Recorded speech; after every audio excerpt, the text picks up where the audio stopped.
ചെങ്ങന്നൂരിൽ അപകടത്തിൽപ്പെട്ട കാറിന് തീപിടിച്ചു. നിയന്ത്രണം തെറ്റി വന്ന കാർ വീടിന് മുന്നിൽ പാർക്ക് ചെയ്തിരുന്ന മറ്റൊരു കാറിലിടിച്ചു തീപിടിക്കുകയായിരുന്നു. ഫയർഫോഴ്സ് എത്തിയാണ് തീ നിയന്ത്രണ വിധേയമാക്കിയത്. വിവരങ്ങളുമായി ആലപ്പുഴയിൽ നിന്ന് മനീഷ് മഹിബാലാണ് ചേരുന്നത്. മനീഷ്, കാറിന് തീപിടിച്ചു, എന്നാൽ ആളപായമില്ലെന്നാണ് മനസ്സിലാക്കുന്നത്. വിവരങ്ങൾ.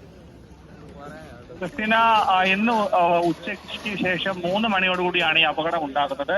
തിരുവനന്തപുരം വനവാതിക്കര മാലയിൽ എബ്രഹാം മാത്യു ഓടിച്ചിരുന്ന കാറാണ് അപകടത്തിൽപ്പെട്ടത്.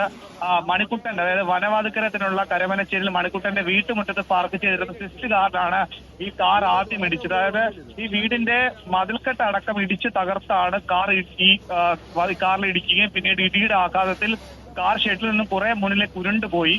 പിന്നീട് ഇടിച്ച കാറിൽ നിന്ന് തീയും പുകയും വരികയും അല്പസമയത്തിനകം തീ ആളിപ്പടരുകയുമായിരുന്നു. അപകടം മനസ്സിലാക്കിയ വാഹനത്തിനുള്ളിൽ ഉണ്ടായിരുന്ന എബ്രഹാം മാത്യു കാറിൽ നിന്ന് ചാടി ഇറങ്ങിയതുകൊണ്ട് വലിയ അപകടം ഒഴിവായി. എബ്രഹാം മാത്യുവിനെ നിസ്സാര പരിക്കുകളോടെ അടുത്തുള്ള സ്വകാര്യ ആശുപത്രിയിൽ പ്രവേശിപ്പിച്ചു. ഉടൻ തന്നെ നാട്ടുകാർ ഓടിക്കൂടി ഫയർഫോഴ്സിനെ വിവരം അറിയിച്ചു. ഫയർഫോഴ്സ് എത്തും മുൻപേ തന്നെ നാട്ടുകാർ തീ നിയന്ത്രണ വിധേയമാക്കി. മുറ്റത്ത് പാർക്ക് ചെയ്തിരുന്ന ഈ കാറിന് നല്ല രീതിയിൽ തീ പിടിച്ചു. പക്ഷേ വീട്ടിലേക്ക് തീ പടരാതിരുന്നത് വലിയ അപകടം ഒഴിവാക്കി. ഇടികൊണ്ട കാറിന് പുറകുവശത്തും മുൻവശത്തും കേടുപാടുകൾ ചെങ്ങന്നൂരിൽ കാറിന് തീപിടിച്ചു. വിവരങ്ങൾ നൽകിയത് മനീഷ് മഹിബാല.